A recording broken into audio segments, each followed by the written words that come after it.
مرحبا بكم من جديد. بعد مضي أكثر من عامين على زواجها، الأنثى نبيلة تتحول إلى نبيل الذكر بعد أن عانت من ورم في جهازها التناسلي أدخلت على إثره المستشفى.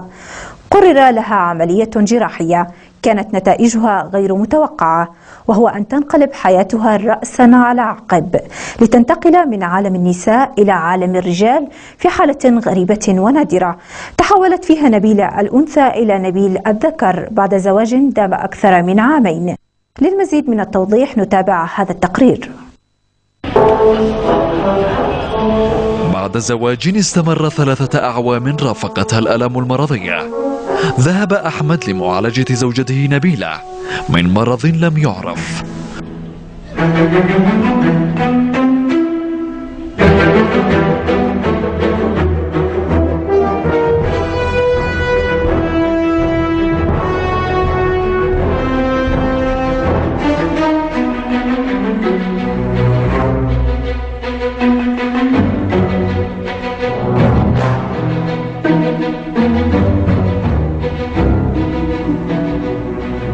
قرر إجراء عملية جراحية. بعد ذلك لم يكن أحمد يتوقع أبدا أن يكون هذا اليوم يوما لن ينساه طوال حياته، عندما أخبره هذا الطبيب أن زوجته نبيلة للأسف قد تحولت إلى نبي.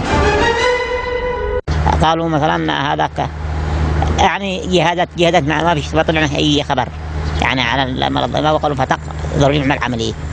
وجعنا رحنا عند الدكتور علي التهامي، دلنا على الدكتور دلنا على الهلالي، فطلعنا الجهاد. عندما رجعنا عنده تفاجئنا، قال الدكتور عنه سوف يطلع مثلا رجل. كاميرا السعيدة تحدثت إلى نبيلة سابقا، والذي بدا متفاجئا حتى هذه اللحظة. قالوا حبوا البنات، قالوا ضروري، قال الدكتور ضروري نعمل عملية. ما من عملية، طلع هذا ذكر. صدقت ولا كيف؟ ما نصدق لله. ما نصدق لله.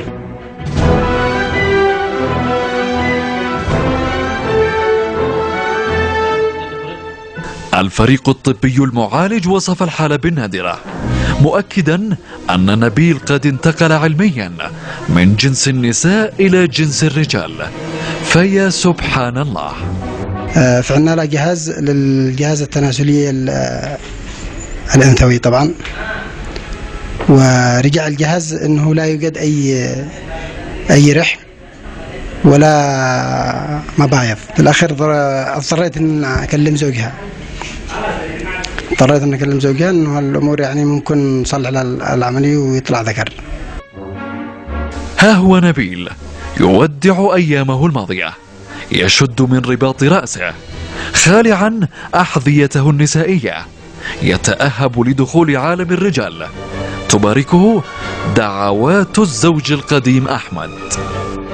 طالب أصحاب فعلا خير أن مثلا يتعاونوا معي ويتعاونوا معه.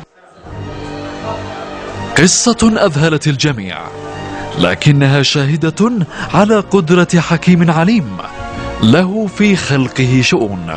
محمد العميسي لبرنامج صدى الأسبوع، محافظة إب. قبل أن تكتمل المرحلة الأخيرة من ترميم مدرسة وجامع العامرية، تشهد مدينة رداع جدلا واسعا بين أوساط المواطنين هناك حول جامع ومدرسة العامرية، فالبعض يطالب بفتحه للصلاة فقط، فيما